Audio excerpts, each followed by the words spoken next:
I froze as my eyes landed on the letter poking out from under Leon's bed. Cleaning his room wasn't usually my job, but with him at baseball practice, I figured I'd tidy up a bit. That letter, however, made my heart skip a beat. The handwriting was unmistakable, Elise's sloppy scrawl. Just seeing it made my blood boil. I snatched up the envelope, Leon's name staring back accusingly. Why was she writing to my stepson behind our backs? By the time Leon came home, I was fuming, the crumpled letter clutched in my fist. As he dumped his gear by the door, I thrust it towards him. Care to explain this? Leon's eyes went wide, panic flashing across his face. Where did you find that? Under your bed, I snapped.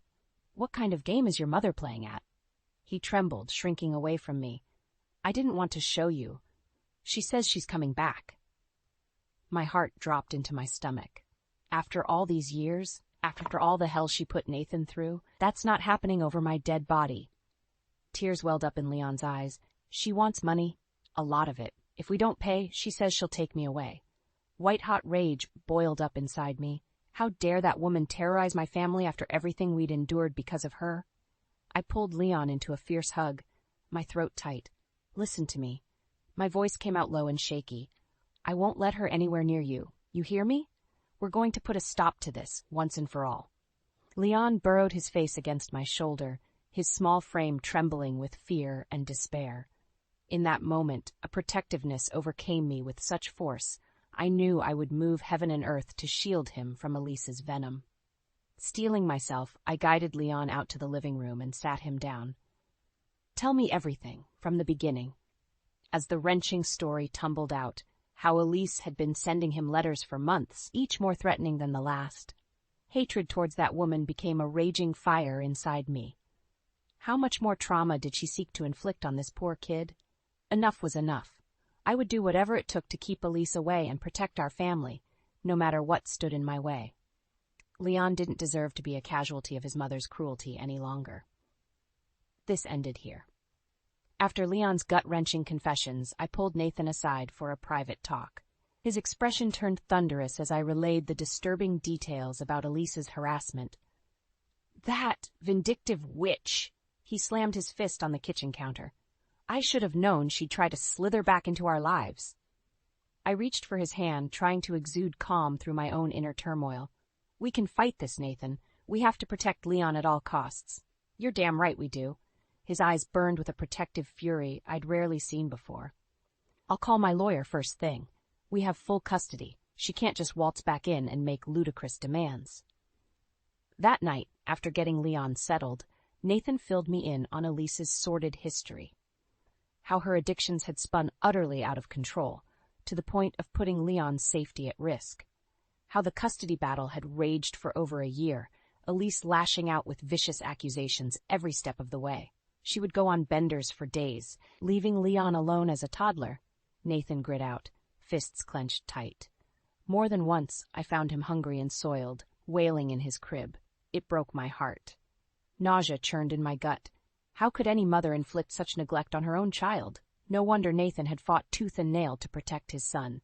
I won't let Elise poison Leon's life again, he stated, jaw tense. Not after everything we went through to get him away from her toxic influence. Tears stung my eyes as I studied the man I loved, a devoted father pushed to the brink by his ex's depravity, yet still shouldering the burden to shield their son. In that moment, my resolve cemented. We need to take her down, Nathan. Whatever it takes to make her go away for good. His gaze met mine, a glint of grim determination flickering behind his eyes. Then that's what we'll do. Elise wants a fight, she just signed her own death sentence. Over the next few days, a haze of grim purpose settled over the household. While Nathan worked tirelessly with his lawyer, mapping out our counterattack, I focused on creating a sanctuary for Leon, keeping him distracted and sheltered from the looming storm as much as possible. Yet through each game we played, each story I read aloud, visions of Elise haunted me like a poisonous specter. Her twisted words echoed endlessly in my mind, fueling an anger that burned hotter with each passing hour. This was my family she was threatening to shatter. The light of my life she hoped to extinguish through malice and greed. Over my dead body. That wretched woman had awoken a protective fury like nothing I'd ever known. I would stop at nothing to defeat her, to bury her soulless crusade in a deep, inescapable grave. For the sake of my stepson, my son in every way that mattered, I vowed to make Elise pay a devastating price. A few days later, I was picking Leon up from school when the unthinkable happened. As we approached my car, a disheveled figure emerged from between the parked vehicles. Well, if it isn't my baby boy. My blood turned to ice at the sound of that voice. Elise stumbled towards us, eyes wild and makeup smeared. The reek of alcohol wafted off her in pungent waves. Leon froze, rooted in place. Panicked eyes flicked my way as I rushed over, positioning myself between him and that wretched woman. Get away from us, I snarled, anger and fear mixing into a dangerous cocktail. Rather than back down, Elise let out a shrill cackle. Is that any way to greet your son's mother? She swayed unsteadily, glazed eyes leering at Leon over my shoulder. Don't you want to give Mommy a hug, sweetie? The slurred baby talk made my skin crawl. How dare this unfit monster terrorize an innocent child? White-hot hatred surged through me. He wants nothing to do with you, I spat through gritted teeth. A crowd of onlookers had begun gathering, but I couldn't bring myself to care. Now get lost before I call the police. Instead of leaving, Elise cranked up the hysterics, bawling and flailing about like a woman possessed. No, you can't take him from me. He's all I have. Stunned murmurs rippled across the parking lot. Nearby, Leon hung his head, shrinking into himself with humiliation and dread. It killed me to see this unfold before his eyes. Before I could make another move, Elise lunged towards Leon with grasping hands. Give Mommy a kiss, baby. Don't let the mean lady keep us. Something inside me snapped like a taut cord. In one explosive motion, I shoved Elise away, with every ounce of protective fury raging through me. Keep your filthy hands off him. The crazed woman went tumbling back, landing in an ungainly heap on the pavement. A chorus of shocked gasps erupted all around as I herded Leon towards the car in a blind haze, fumbling for my keys. Elise's shrill wails of injustice followed in our wake. She attacked me. You all saw it. That crazy woman attacked a loving mother. My vision blurred with hot, angry tears as I ushered Leon into the back seat. He hunched over, shoulders quaking with silent sobs of mortification. The sight squeezed my heart to the breaking point. By the time we made it home, I had summoned what little composure I could muster. While Nathan raged at the audacity of Elise's ambush, my sole focus was on calming Leon's trauma. But part of me still seethed at that repugnant display and the despicable human behind it. How you must hate your own child, I thought with disgust, to degrade him so publicly without a shred of shame, to put him through such abject humiliation just to serve your own twisted agenda. In that moment, the last flickers of any maternal instinct towards Elise shriveled up and went cold, deadened by sheer loathing. She had crossed a line that could never be uncrossed. This was unforgivable. The consequences would be devastating. That night, the wheels started turning on a plan to strike back and cut Elise's deranged crusade off at the knees, once and for all. I would not rest until her tyranny over my family was utterly destroyed. The next morning, Nathan was on the phone bright and early with his lawyer. I could only catch bits of the tense conversation as I made breakfast. She ambushed us in public, completely unannounced, threatened to take him from us. He raked an agitated hand through his hair. We need to file a restraining order immediately and look into having her parental rights terminated for negligence and abandonment. My chest tightened at the thought of what loomed ahead, a brutal legal battleground against Elise's relentless onslaught. But there was no other choice. For Leon's sake, we had to cut off her toxic reach by any means necessary. Over the next few days, our counteroffensive took shape. With Nathan handling the legal maneuvers, I began confiding in my closest friends about Elise's menacing ploys. At first, their shock and disbelief mirrored my own, but it didn't take long for righteous outrage to take over. That evil witch, after everything she's put you all through? Claire's anger was palpable even through the phone. Give me her number. I'll give that trash heap a piece of my mind. While her protective fury warmed my heart, I knew we'd need to take a more strategic approach. Actually, any information you can dig up about her recent activities could really help us. Megan didn't hesitate either. You got it, girl. I'm making some calls. We're going to bury that crazy bye. I quickly hung up before she could elaborate further, anxiety churning in my gut. Waging war with Elise could get vicious and ugly. But we had no choice but to fight back with everything we had. I'd hoped Nathan's relatives and friends would take a similar hard stance against her, but I soon realized some still clung to misguided notions about her supposed victimhood. "She's Leon's mother at the end of the day," his sister Steph said with obvious discomfort. "I'm not saying what she's doing is right, but you have to let her see him. It's her legal right." The flippant remark made my blood boil. As if Elise's campaign of terror was some trifling tantrum rather than calculated torment aimed at destroying our family. "You didn't see the way she terrorized him, Steph," I fired back, unable to mask the hurt in my voice. "The things she's doing, it's unforgivable. We have to protect Leon at all costs." Steph wouldn't meet my eyes, just gave a half-hearted nod of acquiescence before changing the subject. While disappointing, her apathy only strengthened my resolve. "Fine," I decided, clenching my jaw. "If that's how it has to be, so be it. We'll win this war without you." Over the coming days, I paid careful attention to every call, every tidbit of information that trickled in about Elise's sordid activities and whereabouts. What I discovered sent chills down my spine. She'd been in and out of sleazy motels and trap houses known for drug activity, sometimes disappearing for days at a time. Bandmates and acquaintances spoke of her booze-soaked rampages, wild-eyed rants about getting her son back, punctuated by frightening acts of violence. This wasn't just unhinged delusion. It was a pattern of unraveling, a surefire path back to the brink she'd already pushed Leon to once before. I would be damned if I let history repeat itself and allowed Elise to inflict any more suffering on my family. It was time to stop playing defense and go on the attack. To set the trap that would lure that venomous snake into striking distance, then sever its head with one brutal show of force. No more restraint, no more mercy. The time had come to destroy Elise once and for all. After much discussion with Nathan and his lawyer, we decided to lure Elise into a controlled situation where we could expose her toxic intentions once and for all. The plan was risky, but the potential payoff was too massive to ignore. I was the one who reached out first, sending a brief text from an untraceable number. "We're open to discussing a settlement, but it has to be face-to-face." Her response came within hours.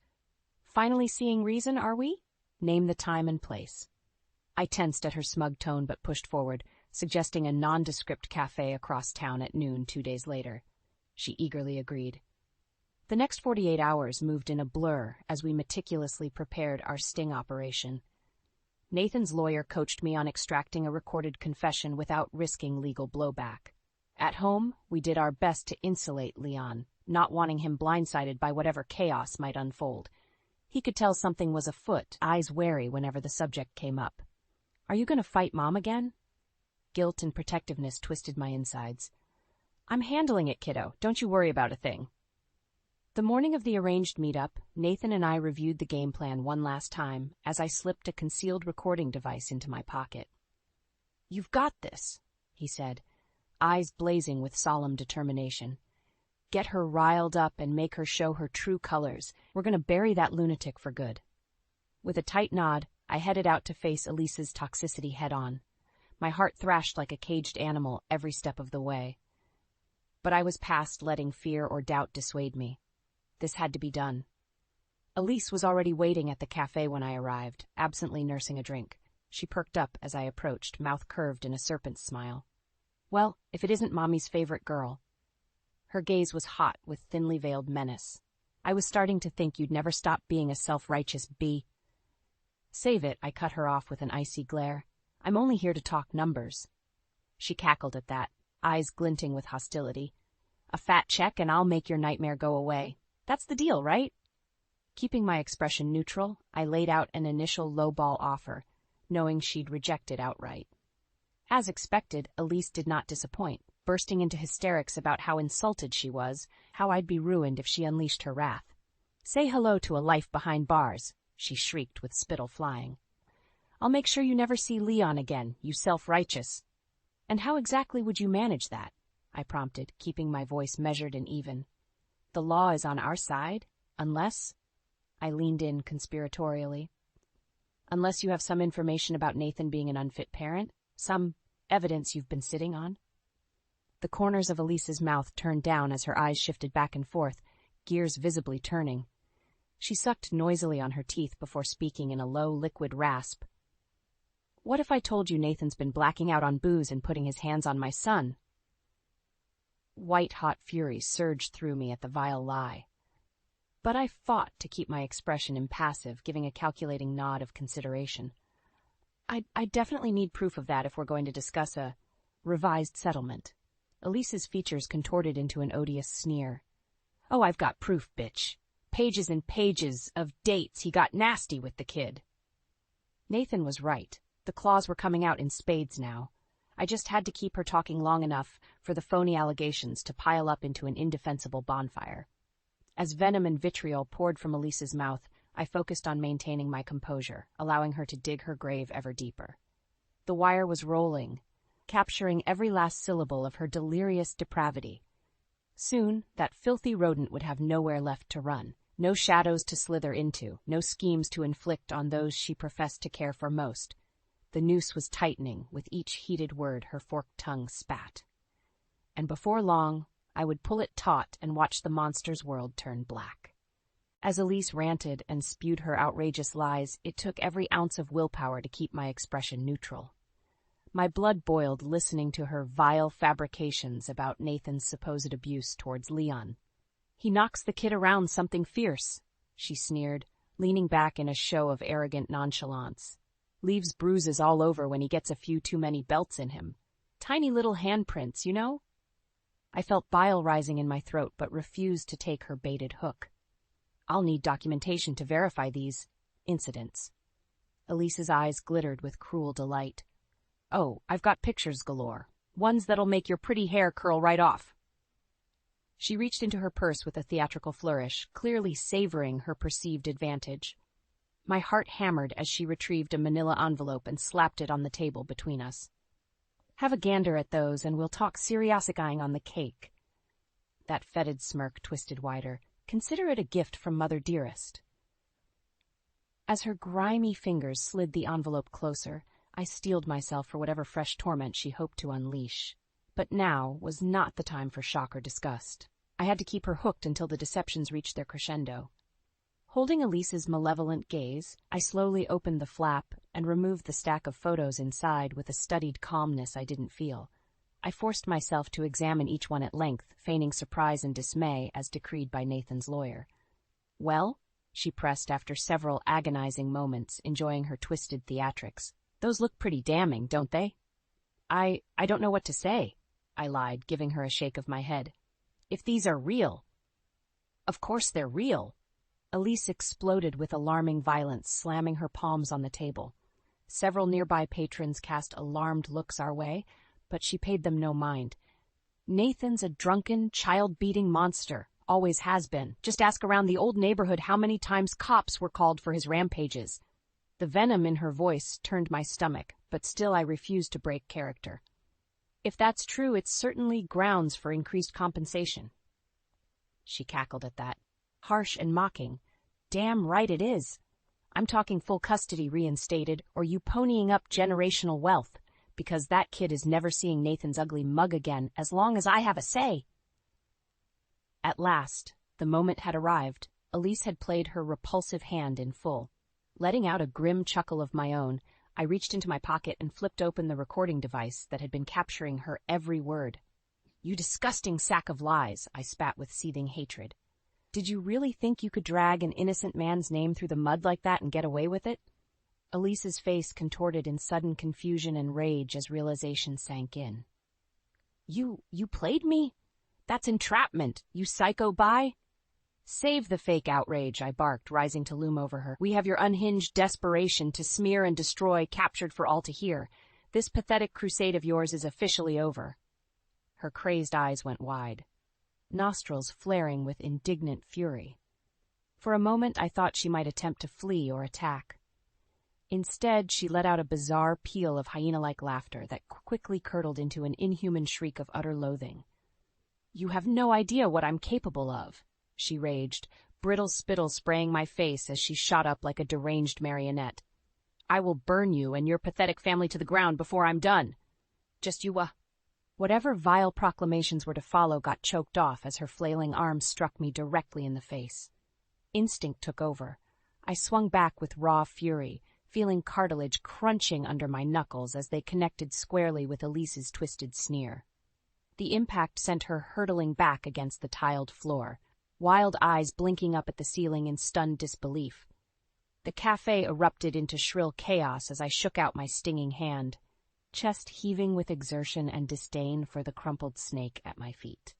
Within moments, security swarmed in to restrain the still flailing Elise, while police sirens wailed in the distance. I stood motionless, glaring down at the scorpion whose sting had finally been defanged for good. It was over.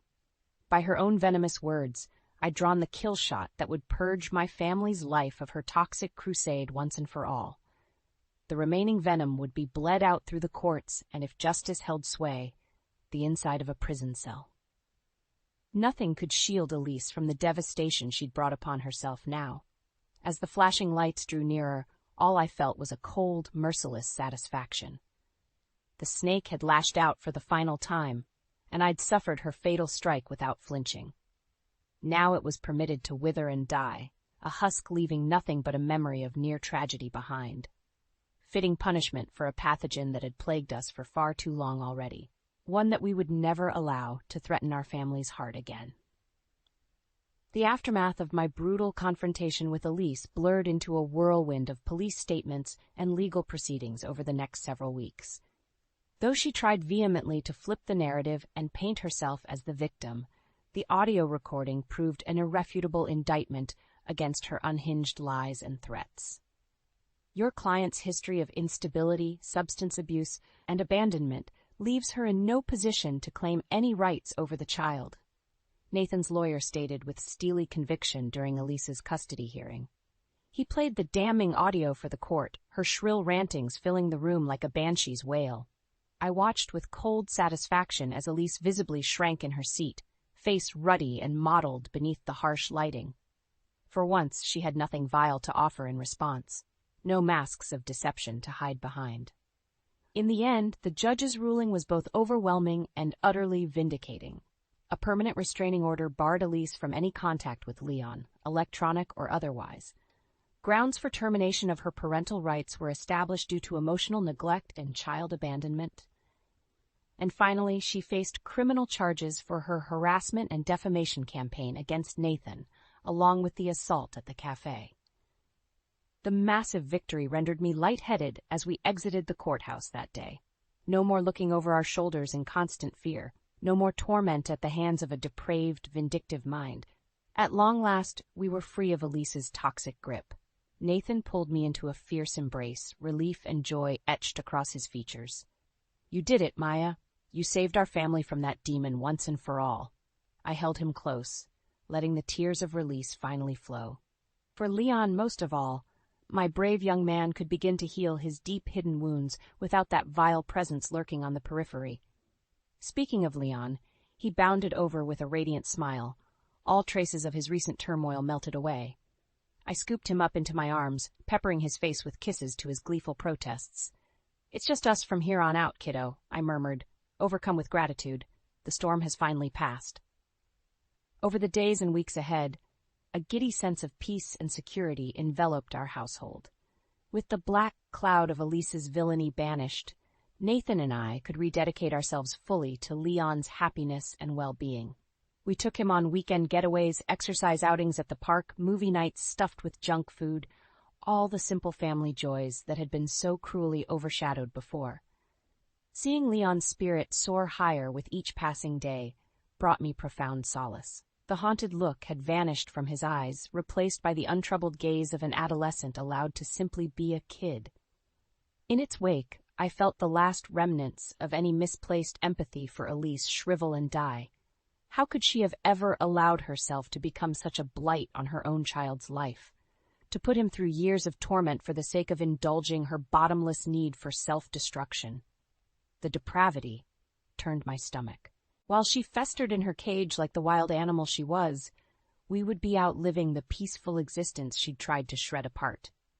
Flourishing and bonding ever tighter as a family whose only regret for her now was grim satisfaction at her neutralized threat. Elise's reign of terror was over. She'd swung at us with every ounce of hatred and delusion at her disposal. And in the end, her lethality amounted to nothing more than a dying insect's fleeting sting, felt for a harsh moment, then forgotten as we carried on unburdened. The only consequence remaining was the deepening of our unbreakable family ties. For that alone, her cruel legacy would be worth the anguish endured to overcome it. In the months following our legal victory over Elise, a profound sense of renewal washed over our family. The unbearable pressure and dread of her threats had finally lifted, allowing us to simply exist and enjoy each other's company without that toxic cloud looming. Of course, the emotional scars couldn't be erased so easily. Leon in particular still had deeply rooted fears to confront and overcome. More than once I awoke to the sound of his panicked cries in the night, some lingering childhood terror replaying in his mind's eye. On those nights, I would hold him close and murmur reassuring words until his small frame stopped trembling. "It's okay, honey. You're safe now. That miserable person can never get near you again." His somber brown eyes would bore into mine, searching for any hint of deceit. "You're sure, Maya? She's not coming back, ever?" I promise, I'd reply with every ounce of conviction I could muster. We made certain of that, didn't we? Slowly but surely, the horrific ordeals of Elise's harassment shrank into a fading nightmare. With her malevolence exercised by the uncompromising hand of justice, Leon's spirit regained its natural buoyancy and light. Looking at him now, smiling and joking with friends, soaking up each new experience with unguarded enthusiasm, it was hard to recognize the traumatized child who'd lived under Elise's menacing shadow. And Nathan, my stoic rock, whose dedication to shielding his son had been forged through the fires of that woman's depravity. As the weeks rolled on, his shoulders seemed to regain their ancient flexibility. He laughed and cracked wise more freely, that familiar sparkle returning to his world-weary eyes. Whatever torture still echoed from Elise's attacks, I could see it fading behind a mask of newfound lightness and purpose. As for myself, any sentimental regret or misplaced empathy towards my one-time adversary had been thoroughly scoured by the scorching intensity of our struggle. Elise was a sickness, a virulent, howling plague that, by her own corrupt volition, had warranted complete eradication from our lives. I would forever be grateful to have played some role in ensuring her cancerous reach could strangle us no more. Those first months of freedom from her tyranny were a whirlwind of activities and quality time long delayed. Sporting events, concerts, family game nights, anything and everything to replace the rancid memories of her vicious crusade with an overabundance of joyful, affirming new ones.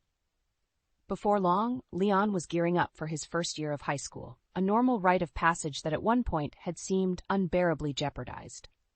I'll never forget the proud smile that creased Nathan's face the day we dropped our son off amid the swarming teenage crowds. "He's going to be just fine," he said, squeezing my hand tightly. "We did it, Maya. We got him through to the other side." My eyes misted over with tears of profound relief and exultation. For this moment, and for the lifetime of new beginnings it represented. A world of possibilities, untainted by Elise's poisonous presence, unfolded ahead. These days I still harbor little room for any complex ruminations about my own role in Elise's undoing. My overriding emotions remain an adamant acknowledgement of her self-created karmic reckoning, and a fierce gratitude for the sacrifice and commitment it took to save my family from her malignant grasp. In the aftermath of such harrowing chaos, we'd been granted a priceless gift, the reassurance of having stamped out a force of unyielding evil before it could inflict even deeper, eternal scars. That certainty has become the unshakable bedrock for every bright morning and lingering evening glow spent in cherished company.